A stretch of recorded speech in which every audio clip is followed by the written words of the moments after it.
तो दोस्तों क्या आपको पता है कि सीईटीएमए इकोनॉमिक्स एंट्रेंस के अंदर क्या क्या चीजें इंपॉर्टेंट है। तो आज मैं जो इस लेक्चर के अंदर आपको बताने जा रहा हूं, अगर आप ये पूरे टॉपिक अच्छे तरीके से कर लेते हैं तो आपका 80% क्वेश्चन पहले से ही आउट हो गया। ठीक है, तो आपको क्या करना है कि माइक्रो इकोनॉमिक्स के अंदर आपको elasticity, consumer surplus, law of variable proportional, economics of scale, अगर परफेक्ट कंपटीशन, मोनोपॉलिस्टिक, मोनोपॉली, तो ये सब के कॉन्सेप्ट आपको अच्छे से क्लियर होने चाहिए। लेकिन सबसे ज्यादा जो क्वेश्चन आएगा वो है ओलिगोपॉली मॉडल। वहां से आपको मैचिंग भी पूछते हैं, वहां से न्यूमेरिकल भी पूछते हैं। तो इसलिए oligopoly model, Bertrand model, Cournot model, Stackelberg model, ये सब बिल्कुल नहीं छोड़ने का। पैरेटो एफिशिएंसी किसे कहते हैं, डेफिनेशन क्या है, वेलफेयर इकोनॉमिक्स का क्या दो थ्योरम है, वालरस लॉ क्या दिए थे, ये सब आपको अच्छी तरीके से क्लियर होना चाहिए। तो ये आपका हुआ माइक्रो इकोनॉमिक्स का बात। अगर मैक्रो इकोनॉमिक्स की बात करें तो जीडीपी से आपका क्वेश्चन बन सकता है डायरेक्टली, जीडीपी में क्या इंक्लूड करते हैं क्या नहीं करते हैं, या फार्मूला से डायरेक्ट आपका क्वेश्चन बन जाता है। ठीक है, उसके बाद आईएसएलएम मॉडल, इस चीज को तो भूलना नहीं है क्योंकि IS-LM model multiplier, consumption function, सारा उसी चीज के ऊपर बेस्ड है ना। Monetary and fiscal policy, monetary policy and fiscal policy, multiplier, तो सारा इसके अंदर और आप इतना कर ली तो 6 से 7 क्वेश्चन आपका जो आईएसएलएम का पूरा टॉपिक है उससे 6 से 7 क्वेश्चन आ जाएगा, जिसके अंदर मॉनेटरी पॉलिसी भी आ रहा है, फिस्कल पॉलिसी, मल्टीप्लायर भी आ रहा है, तो वहां से न्यूमेरिकल भी पूछते। फिर इक्विलिब्रियम लेवल ऑफ इनकम, जिसके अंदर हम कंजम्पशन फंक्शन, इन्वेस्टमेंट फंक्शन की बात करते हैं। हाइपोथेसिस जो 4 लोगों के द्वारा गिवन था, एब्सोल्यूट है ना, रिलेटिव, लाइफ साइकिल, तो ये आपको हाइपोथेसिस अच्छे तरीके से क्लियर होना चाहिए। एक्सचेंज रेट किसे कहते हैं, real exchange rate, nominal exchange rate, formula क्या है, कैसे कैलकुलेट करेंगे, पीपीपी क्या होता है, तो ये सारा आपके एग्जाम के लिए बिल्कुल मैक्रो के अंदर इंपॉर्टेंट है। ठीक है, बीओपी का कुछ पार्ट की बीओपी के अंदर क्या इंक्लूड करते हैं, करंट अकाउंट के अंदर, कैपिटल अकाउंट के अंदर कब बीओपी 0 होता है तो उस चीज को क्या कहते हैं। ठीक है, तो ये मैक्रो के। अगर हम बात करते हैं कि स्टैट्स के अंदर क्या क्या चीजें इंपॉर्टेंट है, तो स्टैट्स के अंदर रिग्रेशन को तो पढ़ना बिल्कुल ना भूलें। और रिग्रेशन को मैंने 2 लेक्चर के अंदर पूरा आपको कंप्लीट करा रखा है, क्वेश्चन भी करा रखा है। ठीक है, अगर नहीं देखें तो आपको ऊपर लिंक्स हो रहा होगा या नीचे डिस्क्रिप्शन के अंदर लिंक होगा, तो आप जाकर के वहां पर देख सकते हैं रिग्रेशन का मॉडल। ठीक है, प्रोबेबिलिटी, उसके बाद आपको जो coefficient of correlation, coefficient of variation, coefficient of skewness, coefficient of range, coefficient of quartile, जो भी कॉफिशिएंट है बिल्कुल रट लेने का अच्छे तरीके से कि किसके बीच में लाइज करता है, क्या फॉर्मूला है, कैसे कैलकुलेट करेंगे, डायरेक्ट आ जाएगा।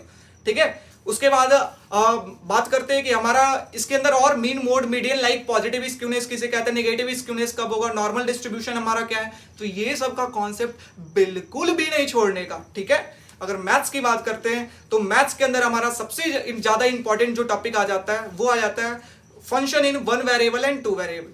ठीक है, उसके अंदर हमें होमोजीनियस, उसी के अंदर फिर आपका डिफरेंशियल इक्वेशन क्या है, डिफरेंशियल इक्वेशन अच्छे से आपको क्लियर होना चाहिए, 1 से 2 क्वेश्चन आपको दिख जाएंगे। ठीक है, डिफरेंशियल इक्वेशन, डिफरेंशिएशन की बात करते हैं, इंटीग्रेशन की बात करते हैं, तो 12th और 11th की जो आपका डिफरेंशिएशन या इंटीग्रेशन है वहां से डायरेक्टली क्वेश्चन आपको पूछ देते हैं। ठीक है, तो वो चीजें आपको अच्छे से क्लियर होना चाहिए। डिफरेंशियल इक्वेशन का एक वीडियो के अंदर मैंने करा रखा है, एक क्वेश्चन बिल्कुल आ जाएगा, लिख करके ले लीजिए। ठीक है, सेट या वेक्टर की बात करते हैं तो वेक्टर क्या होता है, वेक्टर का एडिशन करेंगे तो क्या वेक्टर सब स्पेस क्या होता है, तो इस तरीके के क्वेश्चन हमारे एक्सपेक्टेड रहेंगे। राइट, तो दिस इज फ्रॉम मैथमेटिक्स। अगर आगे हम बात करते हैं कि ग्रोथ थ्योरी से क्या पूछेंगे, तो ग्रोथ थ्योरी में हमारा सिलेबस ही क्या है, सोलो मॉडल और आपका क्या, हेरोडमर, और यही दो आपका है। तो सोलो मॉडल से आपका न्यूमेरिकल पूछ लेते हैं, डायरेक्टली न्यूमेरिकल पिछली बार भी आया था। हेरोडमर मॉडल से आपका न्यूमेरिकल पूछ लेते हैं, और हेरोडमर मॉडल से ये भी पूछ लेते हैं कि हेरोडमर मॉडल के अंदर एजम्पशन क्या था, या सोलो मॉडल के अंदर क्या एजम्पशन था, सोलो ने क्या कहा, सोलो ने कब दिया, क्या दिया, हेरोड ने क्या दिया, कब दिया, तो ये आपको अच्छे से क्लियर होना चाहिए। तो ग्रोथ से 3 क्वेश्चन आएगा डायरेक्टली, 2 से 3 लेक्चर हमारा अपलोडेड है, जाकर के देखेंगे, काम कहानी वहां पे समाप्त हो जाएगा ग्रोथ का। नेक्स्ट अगर इंटरनेशनल इकोनॉमिक्स की बात करते हैं तो इंटरनेशनल के अंदर आपको एडम स्मिथ, रिकार्डो, हिक्सोलिन मॉडल, ये अच्छे से क्लियर होना चाहिए। और न्यू ट्रेड थ्योरी जो आपका दिया गया है, external economics of scale and internal, external and economics, आपको अच्छे तरीके से क्लियर होना चाहिए। ठीक है, इससे मैचिंग भी आपका पूछ लेते हैं, कोई भी इससे न्यूमेरिकल वगैरह नहीं आने वाला है। ठीक है ना, इंटरनेशनल से कोई न्यूमेरिकल नहीं, जो भी आएगा सब्जेक्टिव क्वेश्चन आएगा। ठीक है, आपको एब्सोल्यूट एडवांटेज किसके द्वारा दिया गया, रिलेट आपका रिकार्डो ने क्या दिया, हैबरर ने क्या दिया, कौन सा थ्योरी दिया, तो ये आपका इंटरनेशनल इकोनॉमिक्स से चीजें आती है। नेक्स्ट अगर हम बात करते हैं पब्लिक फाइनेंस, पब्लिक फाइनेंस से क्या आने वाले, तो पब्लिक फाइनेंस से टैक्स इंसिडेंस, जो फॉर्मूला आपका होता है, ठीक है, burden on buyer by burden on seller is equal to elasticity of supply by elasticity of demand। तो ये फॉर्मूला से डायरेक्टली आपका क्वेश्चन आने वाले, ठीक है। अगर बात करते हैं टैक्स, उसी तरीके से टैक्स का इफेक्ट इकोनॉमी के अंदर क्या है, डेट बेस्ड लॉस क्या होता है, ये आपको चीजें क्लियर होनी चाहिए। ऑप्टिमल टैक्सेशन किसे कहते हैं, पब्लिक गुड प्राइवेट गुड, लिख करके ले लीजिए। एक क्वेश्चन बिल्कुल पब्लिक और प्राइवेट गुड से आ रहा है, एक क्वेश्चन एक्सटर्नलिटीज से आ रहा है, नेगेटिव एक्सटर्नलिटीज पॉजिटिव एक्सटर्नलिटीज, एक क्वेश्चन आपका टैक्स का इफेक्ट जो मैंने बताया इससे आ रहा है। तो 3 क्वेश्चन तो पब्लिक इकोनॉमिक्स से ऐसे ही बाहर हो गए एग्जाम से पहले, और क्या चाहिए आपको, ठीक है। तो ये अगर आप बात करते हैं नेक्स्ट टॉपिक, वो हमारा है इंडियन इकोनॉमी। इंडियन इकोनॉमी में क्या क्या चीजें, लैंड रेवेन्यू सेटलमेंट सिस्टम आपको अच्छे तरीके से बिल्कुल क्लियर होना चाहिए कि हमारा क्या है, जमींदारी सिस्टम, रतवाड़ी सिस्टम, एग्रीकल्चर का हमारा क्या है डेटा, इंडस्ट्री का क्या है, 1948 से जो भी इंडस्ट्रियल पॉलिसी रिजोल्यूशन आया है, सब पॉलिसी रिजोल्यूशन के अंदर क्या क्या चीजें बातें की गई है, ये क्लियर होना चाहिए। फिर आपको बिल्कुल 5 ईयर प्लान को तो नहीं छोड़ने का, वो मैचिंग में भी आ सकता है, वो ऐसे भी आ सकता है कि महालनोबिस प्लान कब आया, उन्होंने क्या दिया, या फिर आपका 1966 के अंदर आपका प्लान हॉलीडे आया, कब आया, इस तरीके के क्वेश्चन आपको बिल्कुल एक्सपेक्टेड रहेंगे गाइस, ठीक है। तो इस चीज को बिल्कुल नहीं छोड़ने का। बाकी जो भी आपका एग्रीकल्चर का डेटा हो, फिर उसके बाद कमिटी, जो आपका करंट अफेयर के पोर्शन में आ जाता है, government scheme, committee, RBI, financial commission, तो ये सब का डेटा आपको रहना है।